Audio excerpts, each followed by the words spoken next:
A'udzubillahi minasyaitonirrajim. Bismillahirrahmanirrahim. Assalamualaikum warahmatullahi wabarakatuh. Alhamdulillah, puja dan puji syukur kehadirat Allah Subhanahu wa taala yang telah memberikan berbagai macam kenikmatan, terutama nikmat iman, Islam dan kesempatan.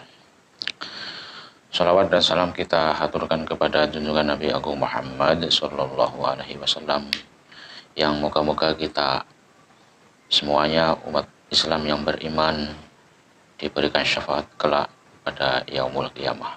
Amin amin ya rabbal alamin. Terima kasih kepada pemirsa dimanapun Anda berada. Saya sudah menyelesaikan masalah yang ke-19 dan masalah malam hari ini yaitu pembacaan buku bestseller karya Tuan Guru Kiai Haji Abdul Somad HCMA pada masalah yang ke-20, yaitu doa kunut pada salat subuh. Rasulullah Shallallahu alaihi wasallam membaca doa kunut subuh hingga meninggal dunia. Hadis Anas radhiyallahu anhu, sesungguhnya Rasulullah Shallallahu alaihi wasallam membaca kunut selama 1 bulan. Beliau melaknat mereka, kemudian meninggalkannya. Adapun doa kunut pada salat subuh, Rasulullah Shallallahu alaihi wasallam terus membaca doa kunut pada salat subuh hingga beliau meninggal dunia. Pendapat ulama tentang hadis ini. Hadis sahih diriwayatkan sekelompok para al-hafidz dan mereka menyatakan sahih. Di antara ulama yang menyatakan sahih secara teks adalah Al-Hafiz Abu Abdillah Muhammad bin Ali Al-Balqi, Imam Al-Hakim Abu Abdillah di beberapa tempat dalam kitabnya, dan Imam Al-Baihaqi diriwayatkan juga oleh Imam Ad-Darqutni. Imam An-Nawawi ini catatan Al-Majmu' Syar' Al-Muhazzab juz 3 halaman 505. Abu Bakar, Umar dan Utsman membaca doa kunut subuh. Dari Al-Awwam bin Hamzah, ia berkata, saya bertanya kepada Abu Utsman tentang doa kunut pada salat subuh. Ia menjawab, setelah ruku saya katakan, dari siapa? Ia menjawab, dari Abu Bakar, Umar dan Utsman. Hadis riwayat Al-Baihaqi. Imam Al-Baihaqi berkata, sanad ini hasan. Imam Ali membaca doa kunut subuh. Dari Abdullah bin Maqil, seorang tabi'in, ia berkata, Ali radhiyallahu anhu membaca kunut pada sholat subuh. Hadis riwayat Baihaqi. Imam Al-Baihaqi berkata, ini dari Imam Ali, sahih, masyhur. Hadis-hadis menolak doa kunut subuh. Hadis pertama dari Anas bin Malik, sesungguhnya Rasulullah Shallallahu alaihi wasallam membaca doa kunut selama 1 bulan, berdoa terhadap daerah-daerah Arab, kemudian meninggalkannya. Hadis riwayat Muslim. Hadis riwayat Anas bin Malik ini menyatakan bahwa Rasulullah Shallallahu alaihi wasallam membaca kunut subuh selama 1 bulan. Kemudian setelah itu Rasulullah Shallallahu alaihi wasallam meninggalkannya. Berarti dua riwayat ini kontradiktif. Padahal periwayatnya sama-sama Anas bin Malik. Satu menyatakan Nabi membaca kunut hanya 1 bulan, sementara riwayat yang lain menyatakan Nabi membaca kunut subuh hingga meninggal dunia.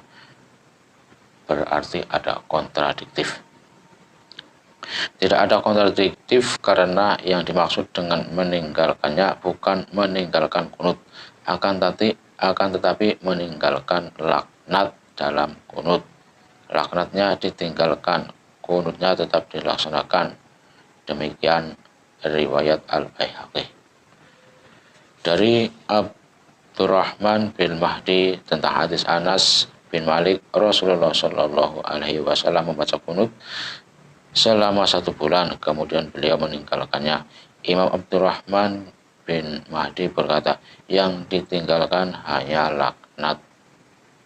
Di catatan Imam Al-Baihaqi As-Sunan Al-Kubra juz 2 Hyderabad Majlis Dairat Al-Ma'arifah An-Nazhamiyah 1344 Hijriah 1344 Hijriah halaman 201. Yang dimaksud dengan laknat dalam kunut adalah dari Anas bin Malik, sesungguhnya Rasulullah Shallallahu Alaihi Wasallam membaca kunut selama 1 bulan. Beliau melaknat Bani Ri'lan, Zakhwan, dan Usayyah yang telah berbuat maksiat kepada Allah Subhanahu wa Ta'ala dan Rasulnya. Hadis riwayat Al-Bukhari dan Muslim. Adapun jawaban terhadap hadis Anas dan Abu Hurairah tentang kalimat kemudian ia meninggalkannya, maksudnya adalah meninggalkan doa terhadap mereka, yaitu orang-orang kafir. Meninggalkan laknat terhadap mereka hanya meninggalkan laknat dalam doa saja, bukan meninggalkan doa kunut secara keseluruhan, atau artinya meninggalkan doa kunut dalam semua salat selain salat subuh. Penakwilan ini menetapkan sesuatu karena hadis riwayat Anas menyatakan Rasulullah Shallallahu Alaihi Wasallam terus membaca doa kunut pada salat subuh hingga meninggal dunia. Hadis ini sahih dan jelas, maka wajib mengkombinasikan antara kedua riwayat tersebut. Imam Al-Baihaqi telah meriwayatkan dengan sanadnya dari Imam Abdurrahman bin Mahdi, ia berkata yang ditinggalkan hanya laknatnya saja. Penakwilan ini dijelaskan riwayat Abu Hurairah di atas, yaitu kalimat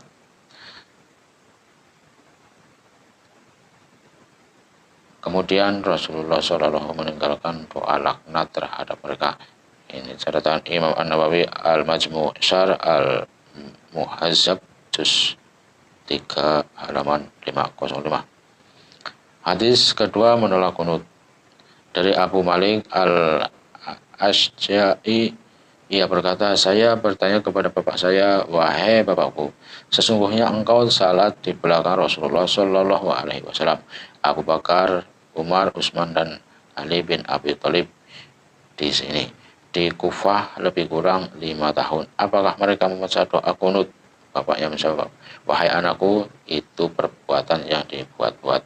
Hadis riwayat At-Tirmizi. Pendapat ulama, jawaban terhadap hadis Sa'ad bin Tariq, nama asli Abu Malik Al-Ashja'i, bahwa riwayat yang menetapkan adanya kunut bersama mereka itu ada tambahan pengetahuan yang menyatakan ada kunut subuh lebih banyak, maka riwayat mereka lebih dikedepankan. Catatan ini ada ibid.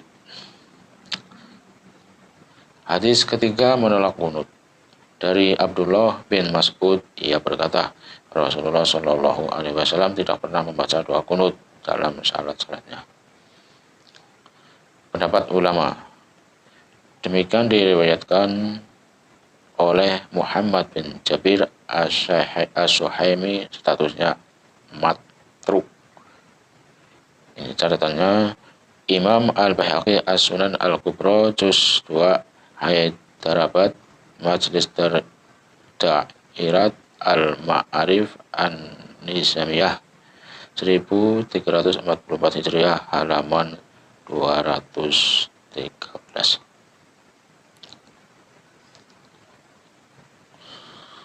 Hadis riwayat Ibnu Mas'ud dhaif dan lemah sekali karena diriwayatkan oleh Imam bin Jabir As-Suhaimi, statusnya syadid ad-dhaif matruk karena hadis ini menafikan, sedangkan hadis Anas menetapkan, maka yang menetapkan lebih dikedepankan daripada yang menafikan karena sebagai tambahan pengetahuan. Catatan Imam An-Nawawi Al-Majmu' Syarh Al-Muhazzab juz 3 halaman 505.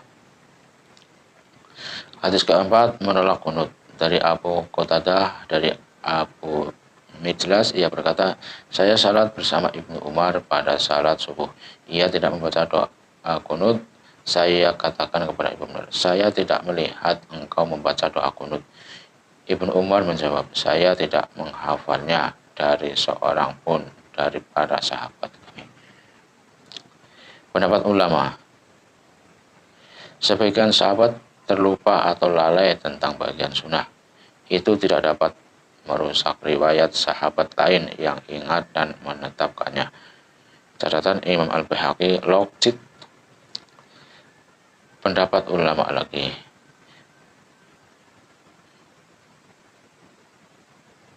hadis Umar yang menyatakan bahwa ia tidak menghafalnya atau terlupa. Ada sahabat yang lain yang menghafalnya, yaitu Anas, Al-Barra bin Azib, dan sahabat lain, maka yang hafal lebih diutamakan.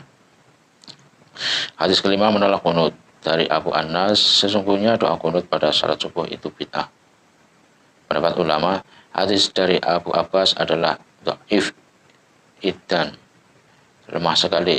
Disebutkan Al-Baihaqi dari riwayat Abu Laila Al-Kufi, Imam Al-Baihaqi berkata, ini tidak sahih, status Abu Laila matruk. Telah kami riwayatkan dari Abu Abbas bahwa Ibnu Abbas membaca doa kunut pada salat subuh. Catatan bid. Hadis ke-6, menolak kunut dari Ummu Salamah, sesungguhnya Rasulullah Shallallahu Alaihi Wasallam melarang membaca doa kunut pada salat subuh.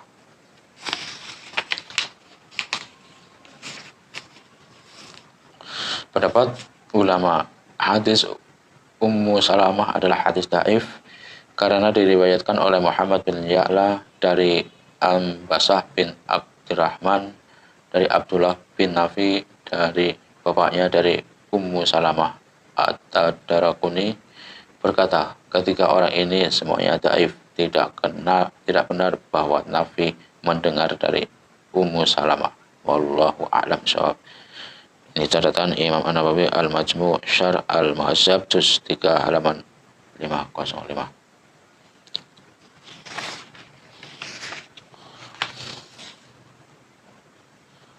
Pernyataan Imam Syafi'i W 150 hingga 204 tentang kunut subuh. Doa kunut hanya ada pada salat subuh.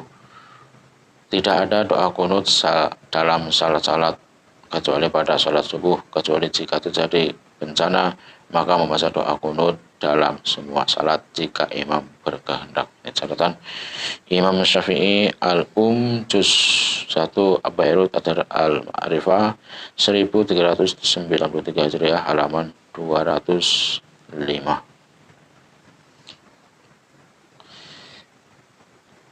Jika terlupa maka sujud sahwi. Menurut Imam Syafi'i, kunut subuh itu bagian dari amal salat subuh. Jika terlupa maka mesti sujud sahwi.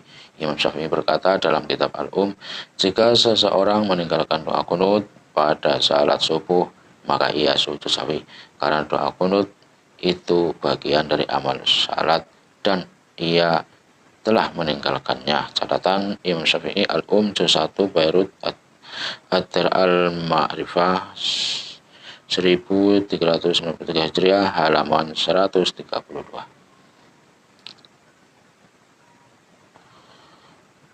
Kunut subuh lebih dahulu daripada kunut nazilah. Membaca kunut pada salat subuh setelah rakaat kedua, Rasulullah Shallallahu Alaihi Wasallam membaca kunut. Menurut pengetahuan kami, Rasulullah Shallallahu Alaihi Wasallam tidak pernah meninggalkan kunut subuh sama sekali.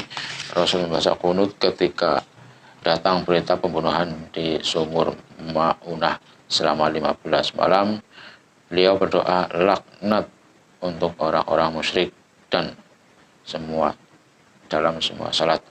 Kemudian setelah itu Rasulullah Shallallahu Alaihi Wasallam meninggalkan doa kunut dalam semua salat. Adapun pada salat subuh saya Imam Syafi'i tidak mengetahui bahwa Rasulullah Shallallahu Alaihi Wasallam meninggalkan sholat subuh. Bahkan sepengetahuan kami bahwa Rasulullah Shallallahu Alaihi Wasallam sudah membaca doa kunut subuh sebelum peristiwa pembunuhan di Sumur Maunah.